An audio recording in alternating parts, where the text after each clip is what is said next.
నమస్తే. భారతీయులది కష్టపడి పనిచేసే మనస్తత్వం. దాంతోపాటుగా వాళ్ళు ఏ దేశానికి వెళ్ళినా కానీ, ప్రపంచంలో ఏ దేశానికి వెళ్ళినా కానివ్వండి, ఆ దేశానికి ఏవైతే రూల్స్ అండ్ రెగ్యులేషన్స్ ఉంటాయో వాటిని తమ సొంతం చేసుకొని ఆ దేశ ప్రజలు ఎలాగైతే బతుకుతున్నారో వాళ్ళతో సమానంగా వీళ్ళు బతుకుతూ ఉంటారు. ఆ దేశపు పరిస్థితులను ఒబే చేసి దానికి తగ్గట్టుగా బతుకుతుంటారు.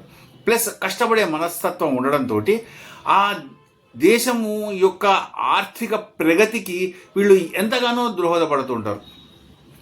అందుకనే ప్రపంచంలో ఏ దేశానికి వెళ్ళినా ఇండియన్ డయాస్పోరా అనేది చాలా స్ట్రాంగ్గా ఉంటుంది. మోదీ వచ్చిన తర్వాత ఈ విషయం మనందరికీ కూడా బాగా విదితమైంది, విస్పష్టమైంది. అందుకనే ఇజ్రాయిల్ లాంటి కంట్రీస్ కావాలని తమ దేశంలో పనిచేయడానికి మాకు ఇండియన్స్ కావాలి, స్కిల్డ్ లేబరు, అన్స్కిల్డ్ లేబర్ ఇద్దరు కూడా మాకు ఇండియన్స్ కావాలని చెప్పేసి 1,00,000 మందిని ఇక్కడి నుంచి తీసుకెళ్ళింది, ఇంకా కొంతమందిని తీసుకెళ్తుంది. సరే, వాళ్ళకి ఏదైతే యుద్ధం జరుగుతుందో ఆ యుద్ధం వల్ల వాళ్ళకి అక్కడ తక్కువ పడ్డారు. తర్వాత అంటే మొత్తం అందరూ సైనికులు అక్కడికి వెళ్ళి సైనికులుగా జాయిన్ కావడం వల్ల, ఆర్డినరీ జనం ఎవరైతే ఉంటారో సైనికులుగా జాయిన్ కావడం వల్ల వాళ్ళకి అక్కడ లేబర్ తక్కువ పడ్డారు. అందుకని చెప్పేసి భారతీయుల్ని తీసుకెళ్లారు. మంచి పే దొరుకుతుంది, అందుకని ఇండియన్స్ కూడా అక్కడికి వెళ్ళారు. సేమ్ వైజ్ అటువంటి పరిస్థితి ప్రస్తుతము మనకి రష్యాతోటి కూడా ఇప్పుడు ఒక ఆఫర్ వచ్చింది. రష్యా నుంచి కూడా, రష్యాలో కూడా ఉక్రెయిన్ తోటి దాదాపు 2 సంవత్సరాల నుంచి 2.5 సంవత్సరాల నుంచి కూడా యుద్ధం నడుస్తోంది.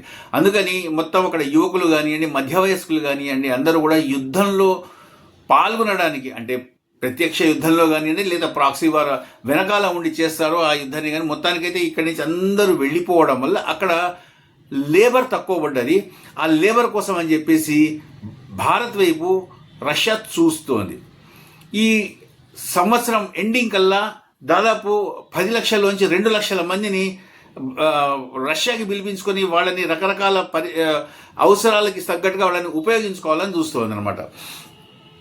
అయితే భారత్ కూడా దీనికి ఓకే చెప్పింది ప్రాథమికంగా. అయితే ఇక్కడ కొన్ని అబ్స్టకిల్స్ ఉన్నాయి, చిన్న చిన్న ఇబ్బందులు ఉన్నాయి. ఆ ఇబ్బందుల్ని కనుక మనము అంటే దాటితే కనుక తర్వాత ఇవేవి పెద్ద విషయాలు ఏం కావు. అద్భుతమైన అవకాశాలు భారతదేశాన్ని వెతుక్కుంటూ వస్తున్నాయి. ప్రస్తుతం రష్యా రూపంలో వస్తుంది. దానిలో ఉన్న ఇబ్బందులు ఏంటి అంటే, ఫస్ట్ లాంగ్వేజ్, తర్వాత ఫుడ్, తర్వాత మనకి మనీ ఒకటి, తర్వాత అక్కడి అట్మాస్ఫియర్, అక్కడ వాతావరణం, ఈ 4 కూడా చాలా పెద్ద అబ్స్టకిల్స్ అవుతున్నాయి. అవి ఎట్లాగంటే, లాంగ్వేజ్, రష్యన్ లాంగ్వేజ్ మనం ప్రత్యేకంగా నేర్చుకుని అక్కడికి వెళ్ళాలి.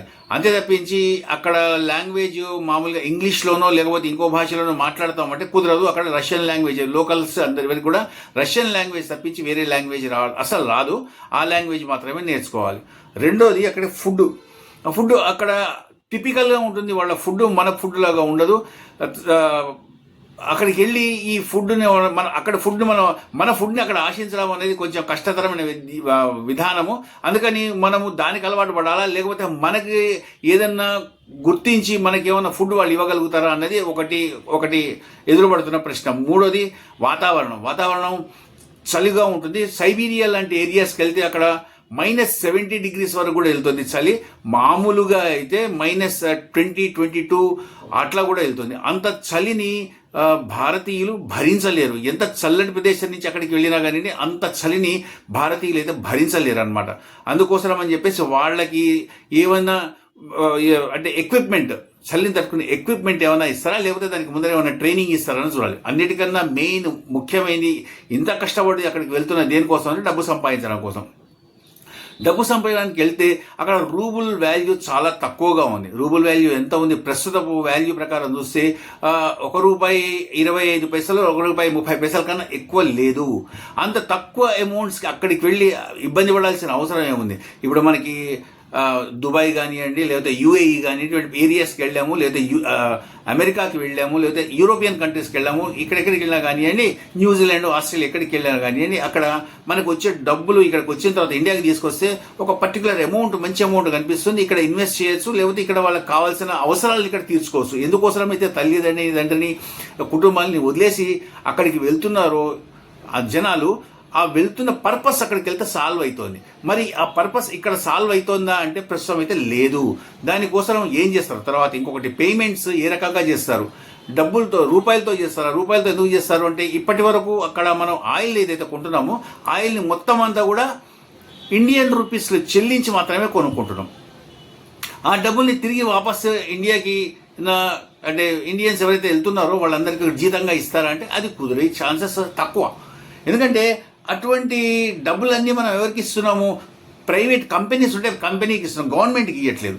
గవర్నమెంట్కి ఇస్తే గవర్నమెంట్ తిరిగి ఇస్తుందేమో, అది వాళ్ళ పాలసీ ఎట్లా ఉంటుందో మనకు తెలియదు. ఇంకా దాన్ని ఫ్రేమ్ చేయాలి. ప్రైవేట్ కంపెనీస్కి ఇస్తున్నా, ప్రైవేట్ కంపెనీస్ వాళ్ళు లాభం కోసం చూస్తారు. ఒకవేళ మనం తిరిగి వాళ్ళ దగ్గర నుంచి ఆశించినా కానీ అంటే అది వాళ్ళు మామూలుగా ఇయర్ దానికి ఎంతో కొంత వాళ్ళు ఛార్జ్ చేస్తారు. అది వాళ్ళకి మనకి ఎక్కువ పడవచ్చు. తర్వాత ఇంకొకటి, ఇప్పుడు అక్కడ ఎందుకు లేబర్ని కేవలము మనుషుల్ని మాత్రమే ఇష్టపడుతున్నారు? ఆర్టిఫిషియల్ ఇంటెలిజెన్స్ని కానివ్వండి, రోబోట్స్ని కానీ ఎందుకు వాళ్ళు తీసుకోవట్లేదు అంటే ప్రస్తుతం ఉన్న పరిస్థితులలో ఆర్టిఫిషియల్ ఇంటెలిజెన్స్ కానివ్వండి, రోబోట్స్ కానివ్వండి చాలా ఖరీదైన వ్యవహారం. అందులో రష్యా లాంటి ప్రస్తుత ఆర్థిక పరిస్థితి కలిగి ఉన్న దేశంలో అంటే శాంక్షన్స్ విపరీతంగా ఉన్నాయి దేశం మీద.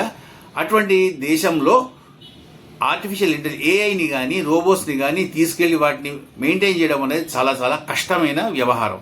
అందుకని వాళ్ళు స్కిల్ ఏదైతే ఉందో, ఫిజికల్ స్కిల్ ఫోర్స్ ఏదైతే ఉందో దాన్ని మాత్రమే వాళ్ళు ఆశిస్తున్నారు, దాన్ని మాత్రమే వాళ్ళు ఎంకరేజ్ చేస్తున్నారు. రాబోయే 5-10 సంవత్సరాల వరకు కూడా వాళ్ళు మనుషులని, హ్యూమన్ బీయింగ్స్ని మాత్రమే వాళ్ళు అక్కడికి పిలిపించి వాళ్ళతో పని చేయించుకుంటారు తప్పించి ఆర్టిఫిషియల్ ఇంటెలిజెన్స్ మీదకి పోయే అవకాశం లేదు. యాక్చువల్గా ఇదంతా ఇట్లా ఉండగా అమెరికా ఇటువంటి డీల్కి ఒప్పుకుంటుందా? ఎందుకంటే ఒకవేళ కనుక ఇదే డీల్ కనుక అయితే కనుక మనకి రష్యాతోటి మంచి సత్సంబంధాలు వస్తాయి. మంచి సంబంధాలు ఇప్పటికే ఉన్నాయి, ఇంకా పెరుగుతాయి, అదర్ లెవెల్కి వెళ్తాయి అన్నమాట సంబంధాలు. అందుకోసం అని చెప్పేసి దాన్ని అమెరికా ఒప్పుకుంటుందా? ఆల్రెడీ ఇప్పటికే చైనా మీద, బ్రెజిల్ మీద, ఇండియా మీద 3 కంట్రీస్ మీద 500% ట్యాక్స్ వేస్తా అని చెప్పేసి ట్రంప్ చెప్తున్నాడు. 500% అంటే మన దగ్గర ఉన్న ఇండస్ట్రియలిస్టులు లేదా మన దగ్గర నుంచి ఎక్స్పోర్ట్స్ ఎవరైతే చేస్తున్నారో వాళ్ళు కానీ ఆరిపోతారు. 500% అంటే మామూలు మాట కాదు. ఒకవేళ అక్కడికి వెళ్ళి మనం మాట్లాడి ఎవరితోటైనా ట్రంప్ తోటి మాట్లాడి చేసినా కానీ మహా తగ్గితే ఎంత తగ్గుతాడు? సగం తగ్గినా కానీ 250, లేకపోతే ఒక ఎంత తగ్గినా కానీ మళ్ళా మా నార్మల్ పరిస్థితి అయితే రాదు.